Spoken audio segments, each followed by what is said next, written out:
छीनी के मारबो बेला ना महगे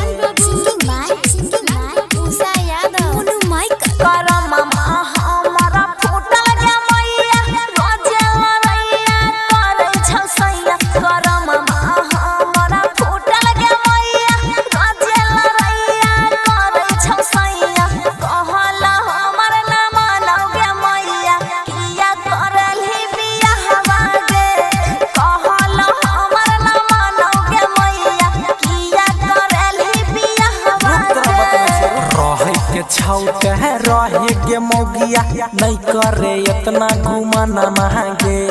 रहे के छौटे रहे गे मौगिया नहीं करे इतना बहाना महगे उल्टा सीधा बोल में ते छीन के मारबो बेला ना महगे उल्टा सीधा बोल में ते छीन के मारबो बेला ना महगे बात समझ ले ठीक है।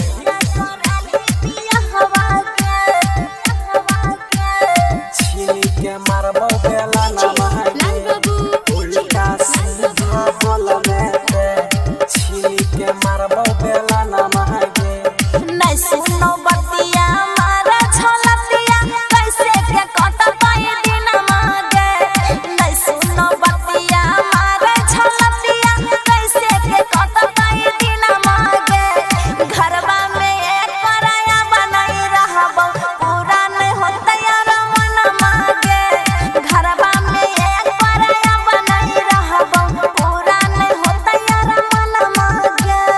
जय दिन से ये लही घर में मोगिया मनल ही नहीं हमारा सजना महगे जय दिन से ये लही घर में मोगिया मनल ही नहीं हमारा सजना महगे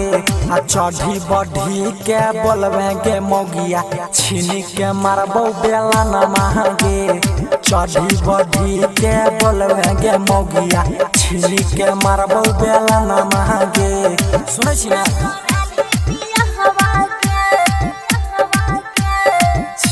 के मारबो बेला ना महगे उल्टा सीधा बोल में ते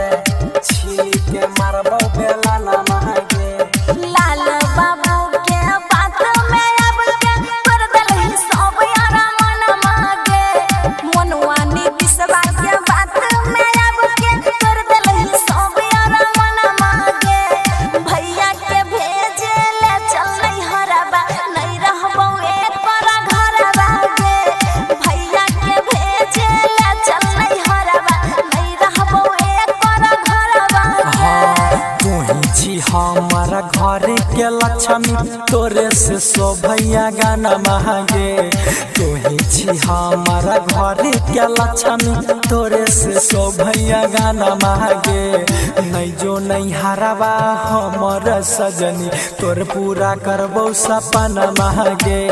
नहीं जो नहीं हरबा हमर सजनी सब पूरा करबो यार मन महगे नहीं जो न हमर सोना Aishwarya digital recording studio Samastipur.